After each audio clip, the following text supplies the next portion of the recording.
Santa because Santa has a calendar and then she'll tell you like, are you going into the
Mike's even work. There we go. Yes. Oh, yes. Good morning in the afternoon. And you are listening to Tia Talks today. Yeah, you can hear it clearly. Woo. Thank you for joining us. My name is Patricia Contreras. I am the owner of Tia Talks and Tia Pan Financial. I just realized the music's still going, so I'm going to turn it off. And today we have three wonderful ladies here who are going to tell us a little bit about their story, their triumphs, what keeps them going.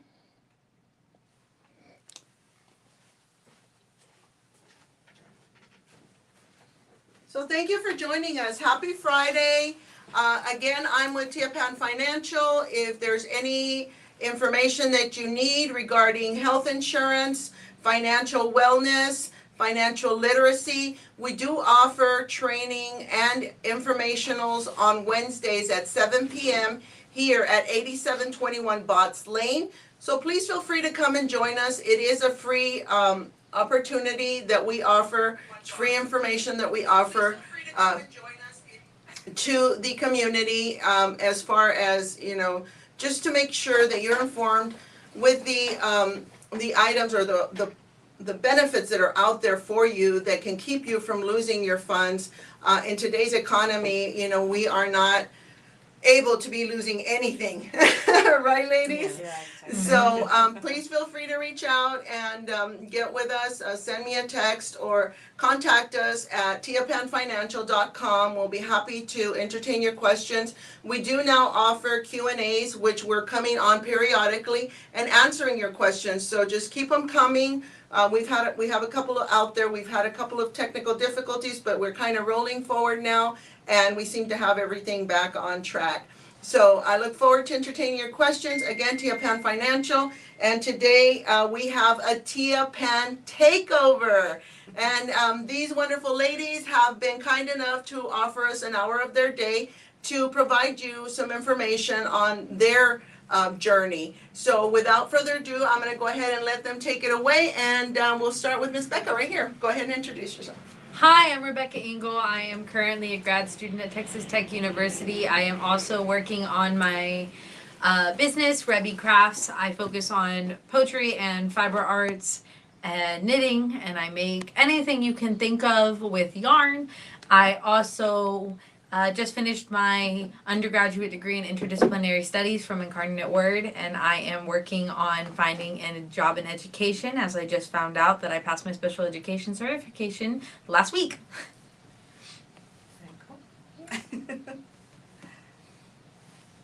So, Okay, so then we move on to Melissa. Okay. My name is Melissa Crook, and I own Crown and Crook Laser Cutting and Engraving. And I am a Navy veteran, mom of two, and I'm an aircraft mechanic as well. Hello. First, let me say thank you for your service. Thank you, I appreciate that. Lucky to be here with these two lovely ladies. My name is Ann Lopez, and I am the Chief Operating Officer at Talent Census, and a mom of three, divorced and free. And that's it.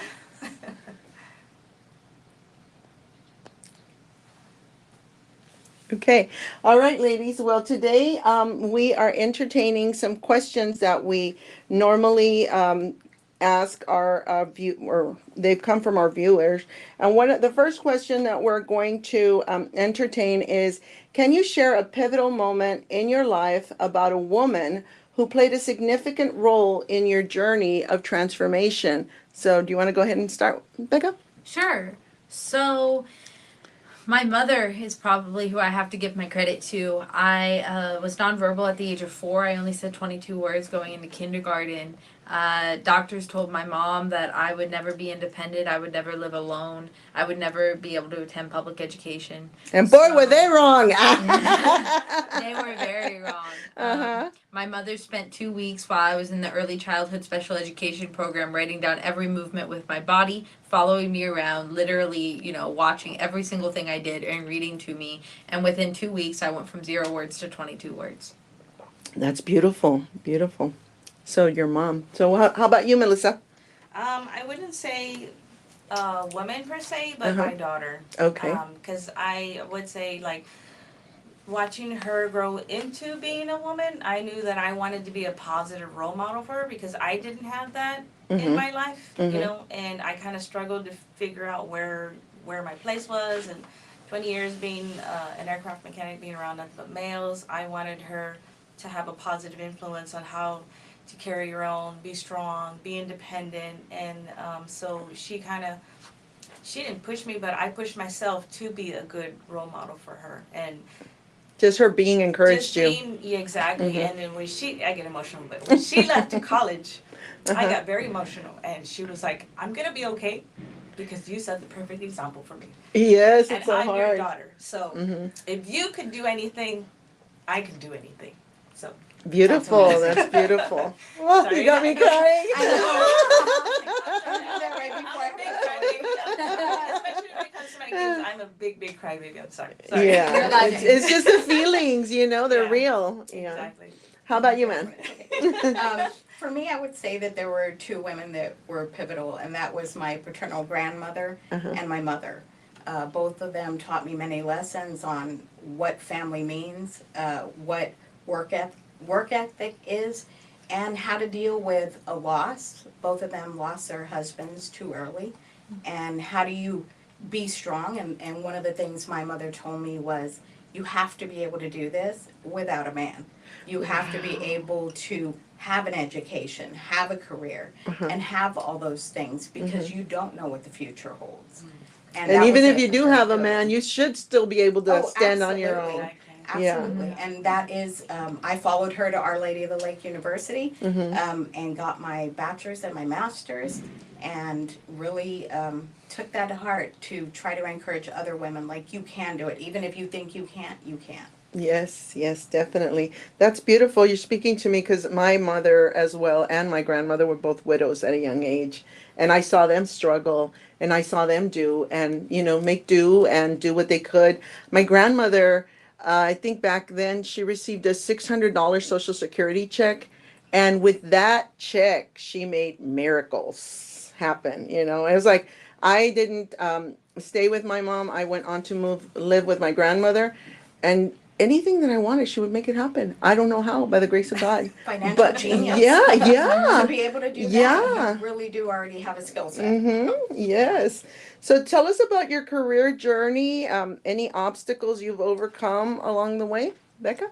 Sure. So I started working when I was 14 years old. I was a child care provider for families locally. I would walk to each house and I would, babysit, and that's where I started. And then as I grew older, I started finding, fast food jobs and kind of, whatever. And then my senior year, right before it started, I skipped the 11th grade. So I wasn't really sure what I was going to do and what I was going to figure out. But I knew that I had a passion in business and education, and I love children. So I was honored to be offered one of the 12 students in my 4,000 kid high school to be offered the opportunity to intern in elementary school as a 16-year-old kid.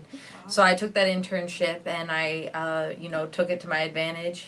Thank you to Ms. Rivnock for encouraging me every day to keep going. But I got to work in a special ed first grade classroom, and I was also a PAL. So I got to work one-on-one with kids and work in group settings as well and really grow my teaching skills. And I was also volunteering with different businesses and helping their business and doing tons of like craft show volunteer. And I would literally just go to craft shows and help vendors unload. And I would do it all for free. Did you And see so- any obstacles though during that time that Well, I didn't drive until I got to college, so Okay. and I was gonna just get into that. You know, Okay, I sorry. went to college. No, you're okay. I went to college, and I was 45 minutes away from home, so I had to figure out, how to get around. And then I was offered an internship with Congress, but all of these positions, while diverse, I was figuring out my love for education, business, and politics. And these three things are kind of what I want to lead to. I'd love to have that second income in my business while also pursuing educational policy. And when I was offered the internship with Congress, I said, but I don't drive. How do I go house to house and do door to door knocking if I don't drive? And they actually hired someone else to do the internship with me and drive me around.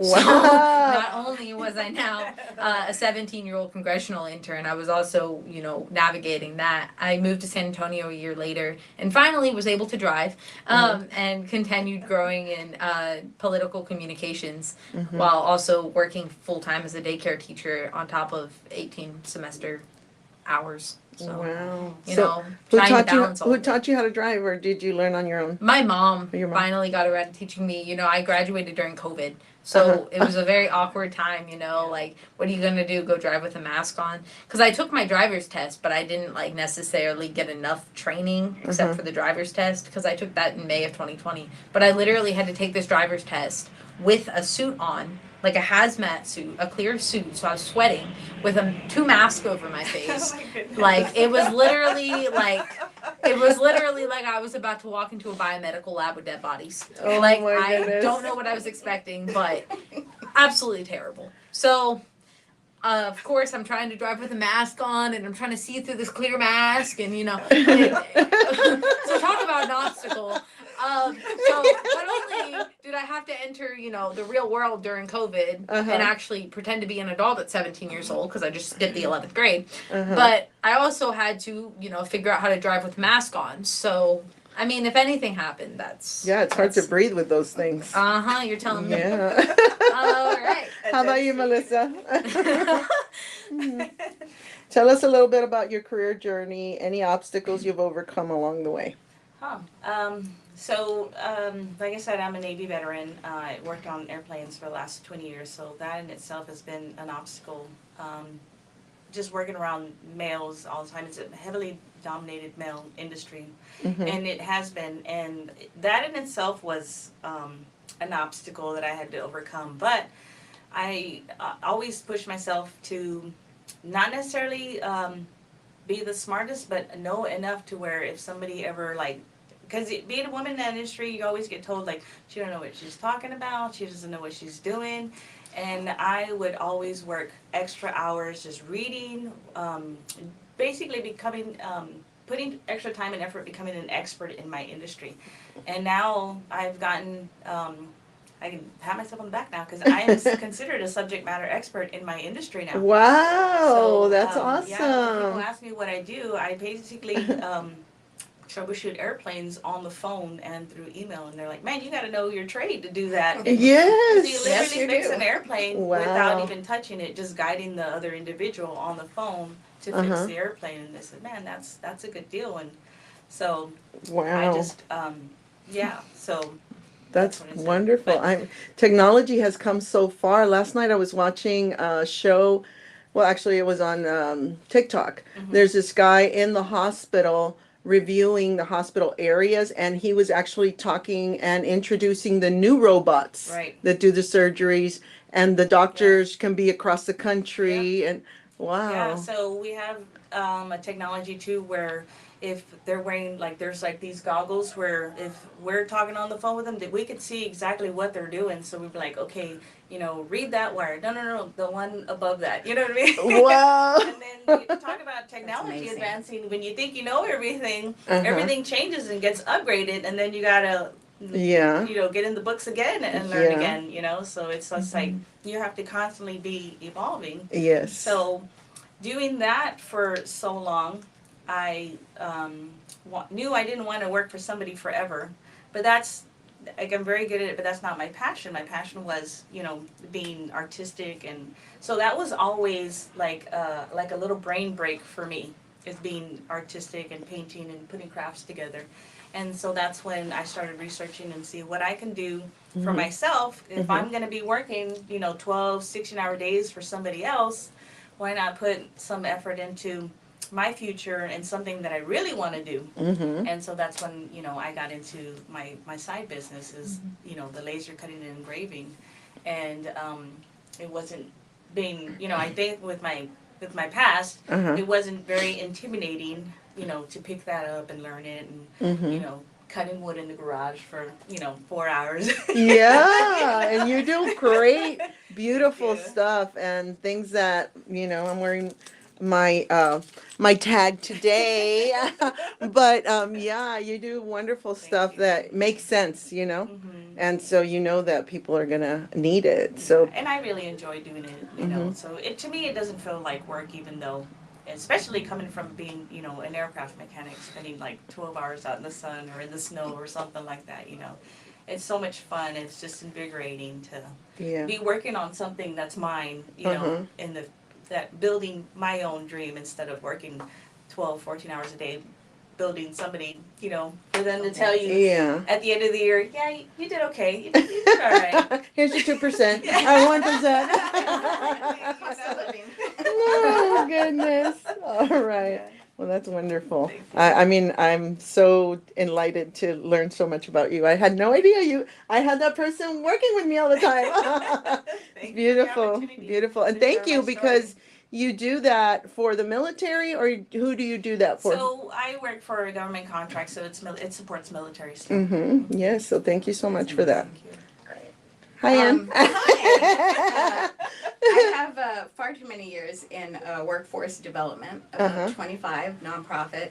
And part of the struggles that I had is I had my bachelor's when I started, Uh-huh. but I wanted to get my master's degree. Uh-huh. And I was in school, and to juggle 2 small children, an education, a husband, and all the things that come with all of that was, I look back now and say, when did I sleep? Yeah. It's like, get out of class at midnight, get back up, write your paper, get back into work. Uh-huh. But I was lucky to have great people that worked with me on Your accomplishing village, that. your village. Yes. And stayed in that business for a long time, and Uh-huh. now I'm workforce adjacent. Went through a hard divorce, and at that time pivoted out of directly managing and doing operations, and that's when I connected into a tech company, and that provided me the opportunity to really be creative, have my passion, develop, and do those things. And I look now at obstacles as just opportunities for something greater. Definitely, Awesome. definitely. That's wonderful. So what actually do you do in the company that you're with now? Okay, I'm a chief operating officer, so I am in charge of the design, the development, how we operate, how we work with our customers, the customer relationships. And I sit and listen, and through the expertise I have of working in workforce, I can then say, okay, here's what I think they need. And I work with a great designer and a wonderful development team that are able to put those ideas To like- into actual function that will help people. And that, I think, is the greatest thing for me, because when I left nonprofit, I was a little bit like, I don't know, is this something I really want to do? But I am a shareholder in the company, and I do believe in the work we do, and it allows me to dabble and still help people a lot. So that was personally meaningful. And if any message I could give, I'd say, do what you're passionate about. Yeah, It's Right. like, sometimes we have to do things that get us to that, exactly. but when you find it, don't give it up for anybody. Right, right. Do what you have to do to make it happen. Mhm. Yep. Beautiful. So Becca, tell us a little bit about how you found a sense of purpose or fulfillment in the profession that you're now pursuing, and how has that contributed to your personal transformation? Sure. So, I was highly mistreated in the education system most of my life, just due to what I had been going through all the way up until I graduated. I mean, even in my undergrad, I was told that they didn't like the way I talked, they didn't like the way I looked, and that They liked that I wore nice clothes, but that wouldn't get me far. And that was through the and- regular education system or Uh, private? That was a mix of both. A mix of both. My experience, I was in private school for college, but in public school, I was in for my whole entire life up until college. And kids can be mean. And in public school, I was, sexually harassed. I was bullied. I was slammed into walls. I was spit on. Oh, goodness. You name it. It Mhm. happened to me. And a lot of the time, when I tell my teachers, they would go, okay, go seek a therapist or go seek a counselor, or it was never, okay, we're gonna fix this issue in the classroom. Right. Or it was, I actually got told by one individual that I was a woman, so I was property anyway. What? Which was Oh my absolutely goodness. horrifying. By an instructor? Yes, by a Oh my teacher, goodness. by one of my public school teachers. Mm. He's no longer teaching in the I public hope school not. system. He's now a contractor that people can hire. Oh my goodness. So, regardless, he also even cussed my mother out. So, these things, this experience, I also had a lot of good experiences though. But, I had one teacher that really, really just made a big impact. Mhm. And that teacher is who I want to be. And so, when I was looking into my career, that's That's who you saw. I saw That's her. the and light that that's- guided you. That's Yes. I want to, fix it for the kids that went with what Exactly. I went through. Exactly. And then the policy part, of course, was because of the mistreatment that I went through. Wow. So that's transformed you to now want to do that for other Yes. kids. That's beautiful. I mean, it's sad that you had to go through that, and I seen that. I have two adult children that also, and my niece, she actually had to get out of the public school system. So I've seen it, and it's not just because you had a learning disability or how you looked. It's I wasn't even just on paperwork for that. At that that's point in just my the life. way it is sometimes. It just depends on who you confront in those areas. But it's beautiful that you were able to rise above, and look at you now. Yeah. A poet, an author, a fabric artist. Yeah. Yeah, Very inspiring. and soon to be a teacher. yeah. Yes. Yeah, How about you, Melissa? Tell us a little bit about how you found a sense of purpose and fulfillment in the profession that has contributed to your personal transformation. So when I was searching for a side business, I wanted, like I said, something to call my own, and something that when I wasn't, like, I didn't want to just make stuff to sell. You know, I wanted to be able to provide that personalization. And having the laser cutting business, when you make signs with somebody's name on it or just engraved, like even a cutting board, I've seen somebody gift a cutting board that I engraved with their name on them, and they just come to tears. Or I've made a sign with somebody's name on it for their birthday, and they're an adult. But it was like a childhood sign that their favorite characters from childhood, and they were like, "Oh my God, I'm in tears." It was just like so thoughtful, and making stuff like that, it brings me joy because I never had gifts like that when I was young. So it gives you that joy, and it just like I said, invigorating to keep going. When you have like when your cells are down or when it's really hot and I don't want to be in the garage anymore. It's like 100 degrees. It's like when somebody's relying on me, it's like I gotta get it done. And I started these mobile paint parties, and I have the workshops here too.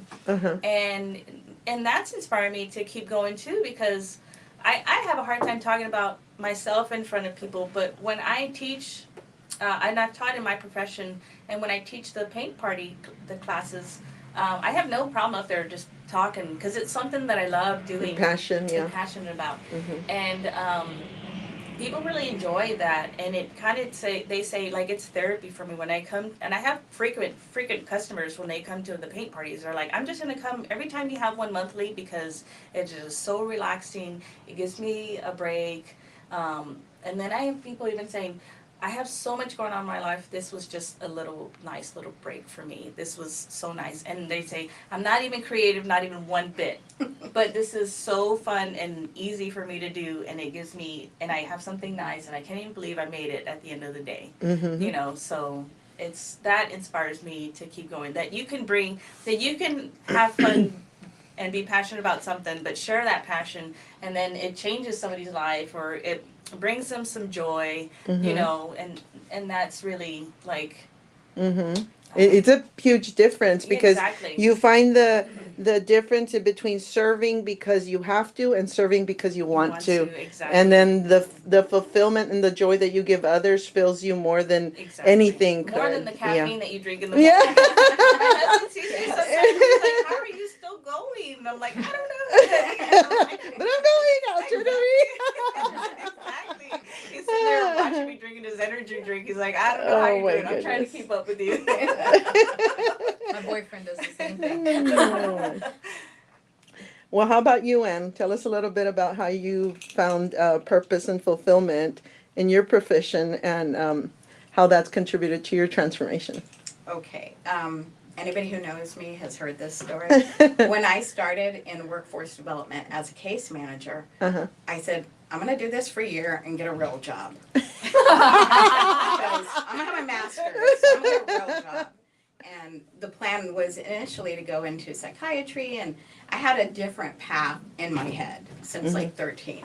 And when I started and I realized that people weren't looking for a handout, they were looking for a hand up. And I could actually help people by just treating them as humans and not numbers, not like performance measures that needed to be met, but like somebody that really needed just to take care, pay for food, pay for basics, diapers, things like that. It really caught me. And 25 years later, I hadn't left. I did finish my master's, but and every step of my career, I thought, I want to have my impact to be bigger. Like I know I can do more. So it's like, okay, start with a caseload, then a supervisor, then a location, then a city. And then now I get to do that internationally with a number of people and help, you know, people in the UK, people in the US, and know that the work I do actually will leave a ripple effect for people. That's beautiful. That's beautiful. I Wow. think that too, you know, your psychology aspect, I think you do have to look at the mental health of an individual too and helping them. So, I mean, I think regardless, you're helping people mentally. And it's just helping people to see that. Some people shouldn't be in that business. Oh, yes. And you help them get a job and move on. Yes. But It's just like the teachers that Becca was talking about, but unfortunately, that's just life. You're gonna be confronted with, you know, this is something I remember. This is taking me back to when I was putting my kids through school.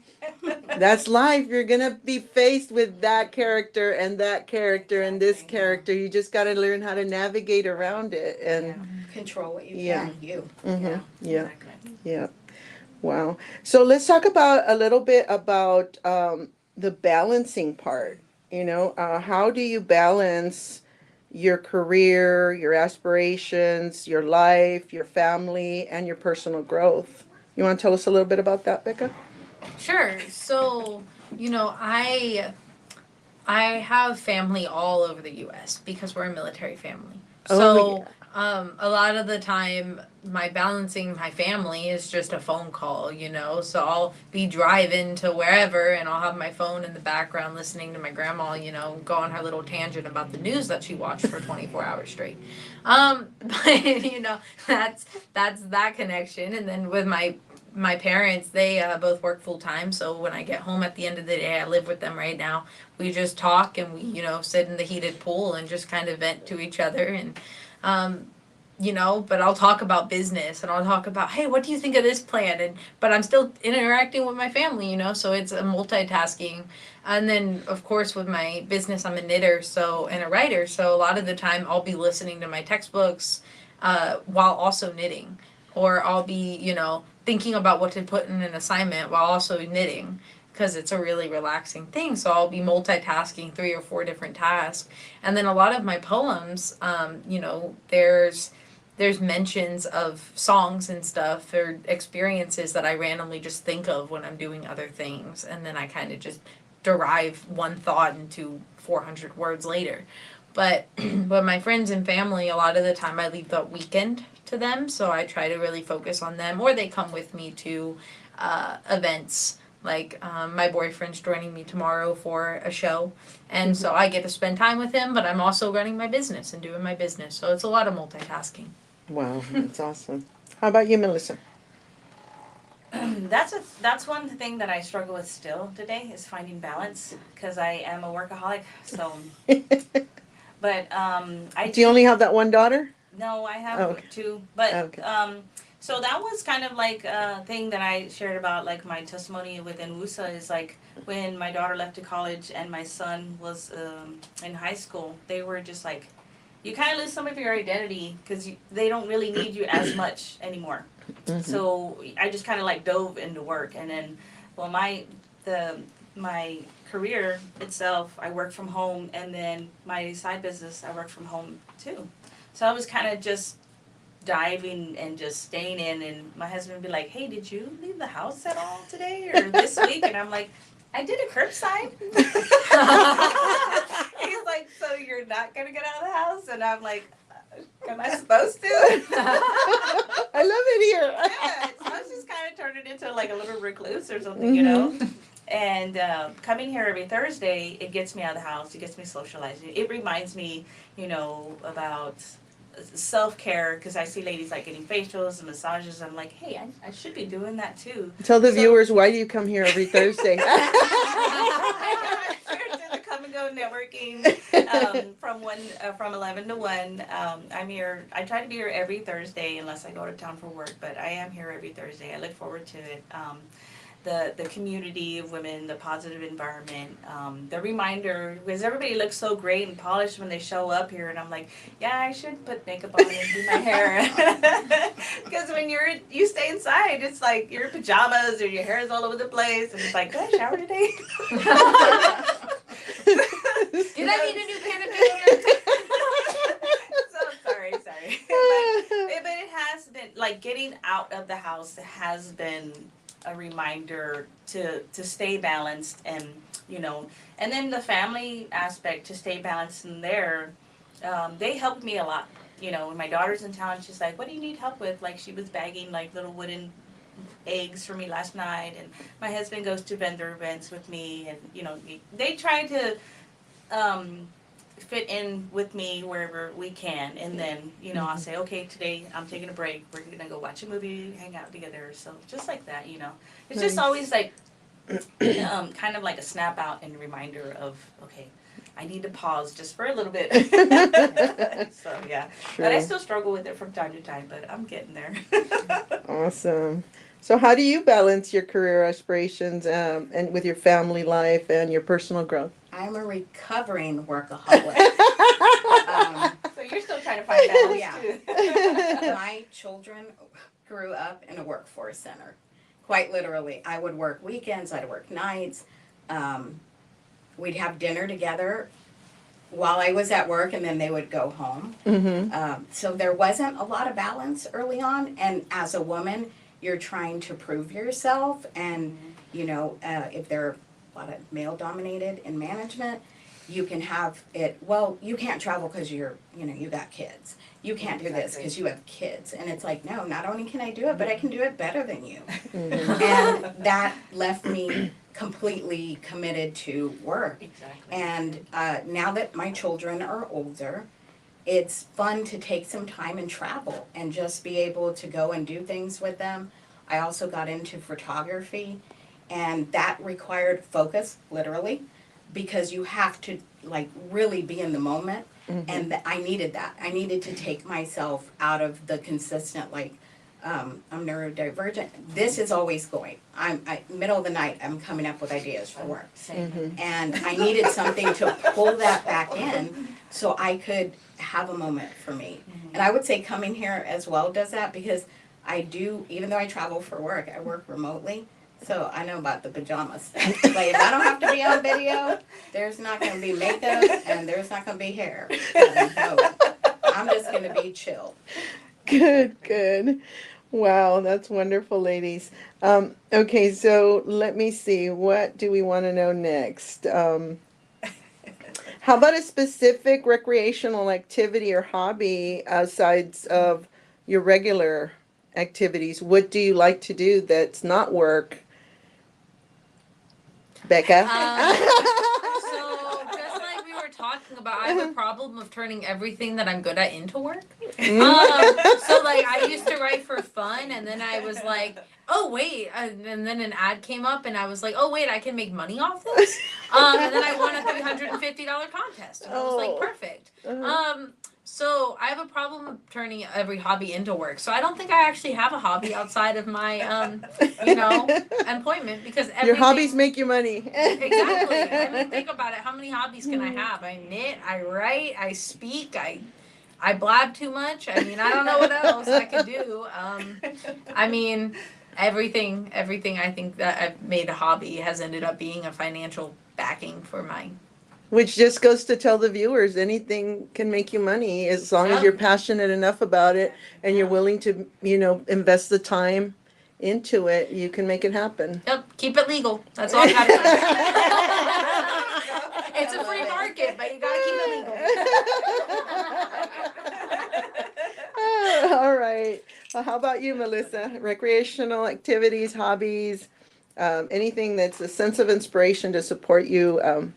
I'd say I'm kind of the same way as Becca. Like, I turn my hobby into work, but I do share that with others, and I share that with my family. So, like for Christmas, we did like a family night where we were painting wooden ornaments, and we turned that in. We were drinking hot chocolate and just BSing around the table and just hanging out. And anytime we can, I'll just ask them, "Yeah, I want to paint something," and they're like, okay. It is very soothing though It's to very paint. soothing. And so Yeah. they get into it, they kind of like give me a little grief about it, but then when they're like sitting there and they're like, hey, look at this one, look at what I did, Uh-huh. so, but yeah, so I kind of turned my hobby into that, and then my husband, he pushes me to stay working out, moving, because I do stand in one spot a lot, or I sit a lot, so he's like, hey, we gotta, go for a hike, or we gotta walk, and so exercise, stuff like Getting that. out in nature, period. Yeah, That's nature's just wonderful. like, I love it. I yeah. love going on hikes. So Mhm.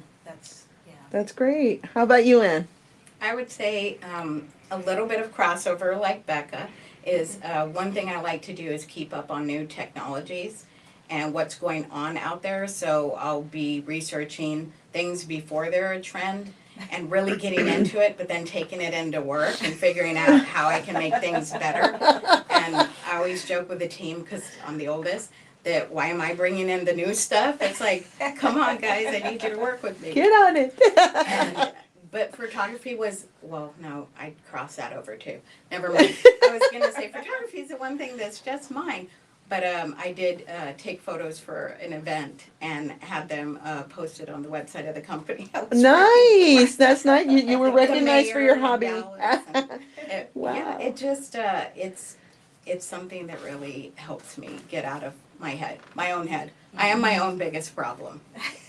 Well, the good thing is that you recognize it. That's the first step. First step. The first step to any problem is recognizing it. So let's go into goal setting now. So what are some of the most significant goals you've set for yourself, and how did they contribute to your personal transformation?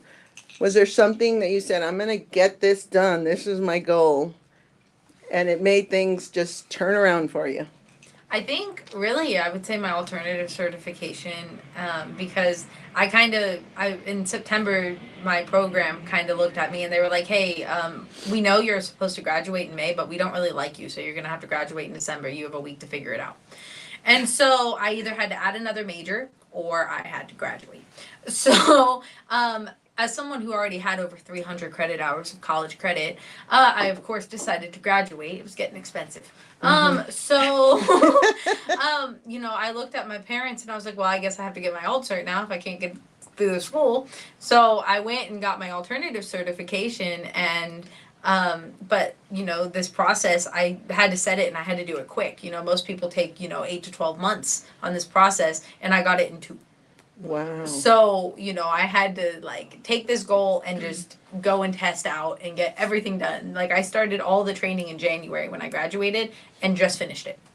Wow. Congratulations. That's wonderful. Thank you.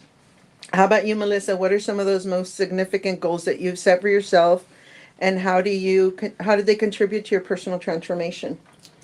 Um, Excuse me. so, the, I guess I would say there was a lot of times like when I first started up my side business that I wanted to kind of give up, but I I would say like the thing that transformed me into propelled me into setting some more serious goals was when I got my one of my last end of year reviews. Mm-hmm. Like I traveled a lot, missed a lot of time from work. I mean, from my family traveling and putting in so many hours, and then at the end of the year they said, "Well, you really didn't. You didn't really get a lot of stars. You're kind of like in the middle of the road. You didn't do bad, but you didn't do good." And that's when I was like, okay, I need to take my business like way more seriously if you're gonna come at me like that. Like all the stuff that I did, and you're just gonna tell me you did okay. You're average. Yeah, I was like, You deserve 1%. Oh, so that's God. when I'm like, okay, I need to really set some serious business goals. Mm-hmm. And so like that's when I started to do like the paint parties and kind of like envision what I want to do. It's like, okay, eventually I want to have a paint studio where everybody can come in, paint their own, and kind of like set it, like have an event center where they can do parties, private parties and stuff like that.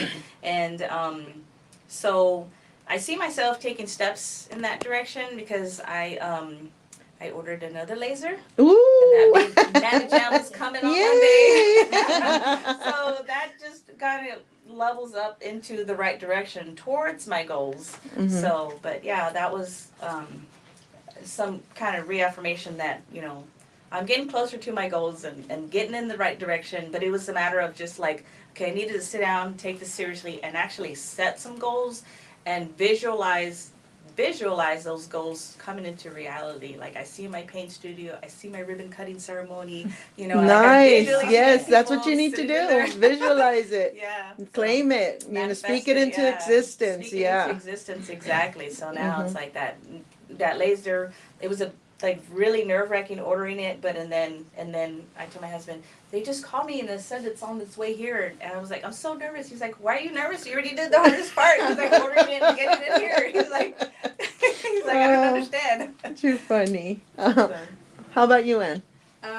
I'd say early on, my goal was to finish my master's degree, Uh-huh. but overarching, my goal has been to be a positive example for my children Mhm. and to maintain integrity in my work.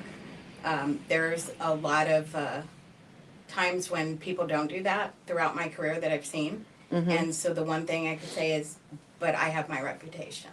And that's going to carry me. You don't have to like me. We don't have to work Exactly. together. But if I have that, I'm going to be okay. And I think that when I started this last journey with Talent Census is that I started as a VP and my goal was to be a chief operating officer. Mhm. And, my boss is too young to be a CEO there yet, but, maybe I'm coming for him. You never know.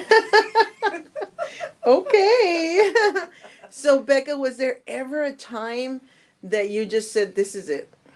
I'm done. Like gave up? That you thought you might give up. Yes. And So so what helped you get through that? I think people reminding me that I'm 21, or of my age. They're like, you have so much life ahead of you. Like you have time. First of all, like nobody has their bachelor's degree by 21. And so like people kind of just looked at me and they were like, why? Like why would you give up? You're so young. Like you have years ahead of you. And then I'd hear success stories about someone who got their degree at 40. Or I'd hear success stories about, someone who didn't get their first job till 35 or, like different things. And those are the stories that kept me going. Not to compare my success necessarily, but to tell me it can happen at any point. Right. Because I would just doubt that ability. So with that being said, what would some last words that you would want to encourage someone out there that's watching you that's possibly going through this period of their journey in their business, what words would you give them? Find a community that supports you and Exactly. like Woman Unlimited, yes. I mean, I feel like there's so many people who will claim to support you, but you know, I have 3,000 friends on Facebook and only 180 actually follow my business page, and I have 1,200 people on my business page. So, you know, find those people, because not all of those people are going to be your best buddy and want lunch with you, but they will come to your events, they will show up, they will give you $10 for that ear warmer when it comes time for it, they'll give you $10 for that product that they love, and they'll continue funneling your business, and they'll continue telling people about you, and they may not be your best friend, but the thing is that if you only rely on the people that love you for what you did before your business, you're not going to grow. Great, thank you. Okay, Melissa? So when was that time that you said, this is it, I'm done? There was a lot of times for me, but because it is a lot of work, and like I said, the environment in my garage isn't always like the friendliest. Sometimes it's like cold in there, sometimes it's like unbelievably hot in there, and your sales are down, but there was a lot of times, but my family, like, they kept me going, like, seeing on the opposite side, like I said, all the work that you give other companies to make their dream happen, you know, that kind of pushed me on there. And my family, they were just like, you're doing so well, you know. So definitely finding a support system. And Like WUSA. Exactly. And everybody, coming here on Thursday is such a joy, and I'm so grateful that I found this this group of women, because everybody has, like I said, a story to share that's very, very inspiring. Mm-hmm. And then you find like-minded individuals that say, hey, I'm not by myself on this struggle. And some people have like ideas or tips or just, you know, just somebody to share with you and tell you that you're doing great, your stuff's amazing. Just to hear that itself makes you want to just keep going, you know. Keep going. And just keep sharing your stuff, you know, keep sharing your photos, keep making things that find you joy. And like Becca said, you'll get a call out of the blue when you say that, see people that didn't think they were following your work, and all of a sudden they want to put an order in for like, you know, 10, 20 cups. It's like, what? You were actually following my stuff? Thank you. And then out of the blue, they need your services, you know, so, you know, you didn't even think that they were one of your fans, and all of a sudden they're ordering stuff from you. So just keep going, you know.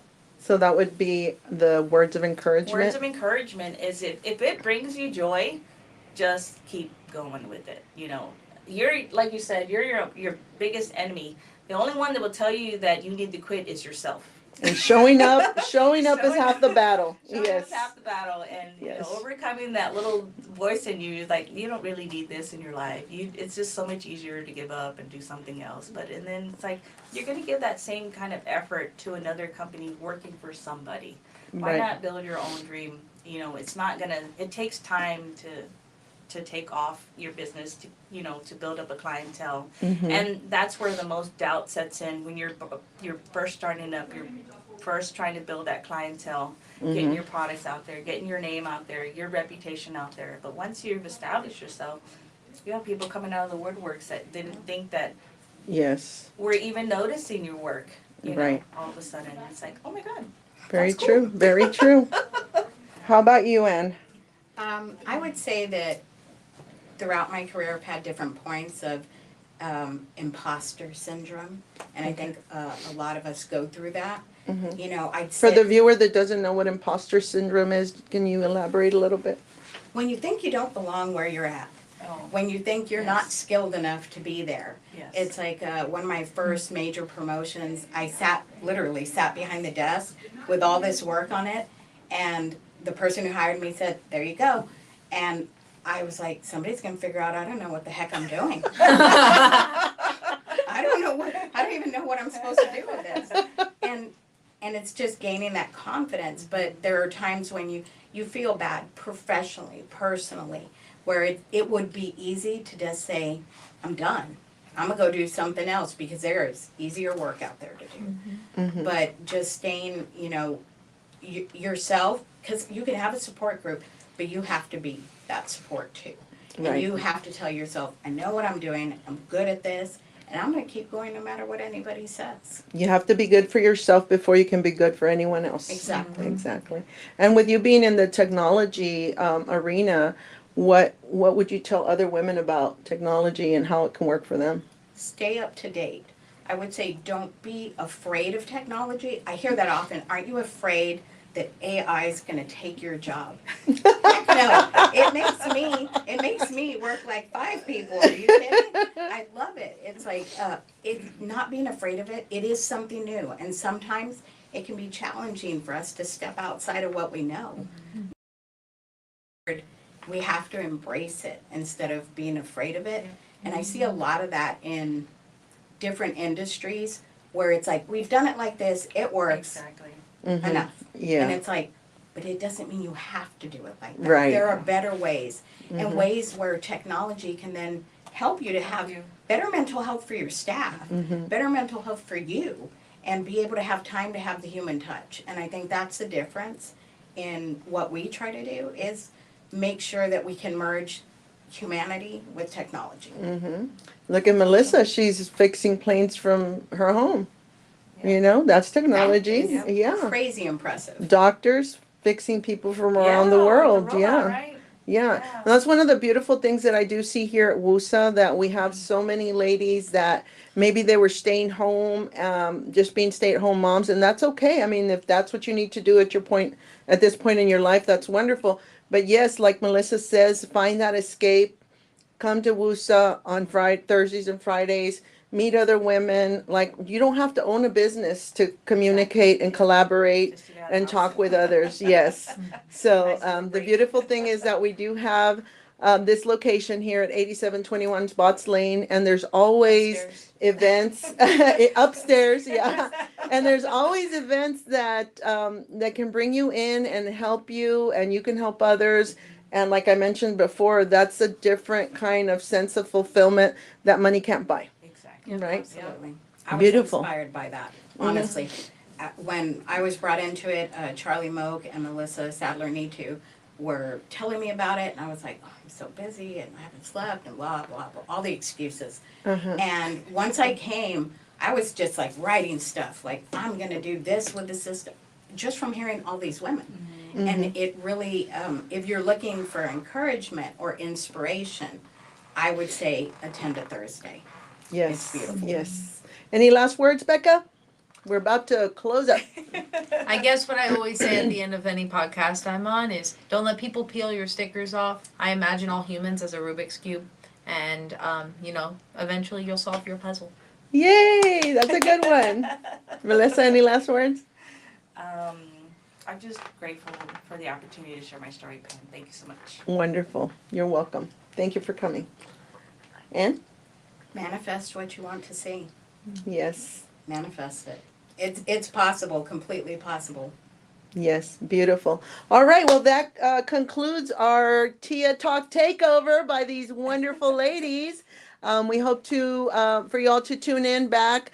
Our next Tia Talks will be on the 3rd week of April, and we'll have a whole new set of wonderful women out here to share their stories with you. So thank you so much, and goodbye. Bye. Happy Thank you. Friday.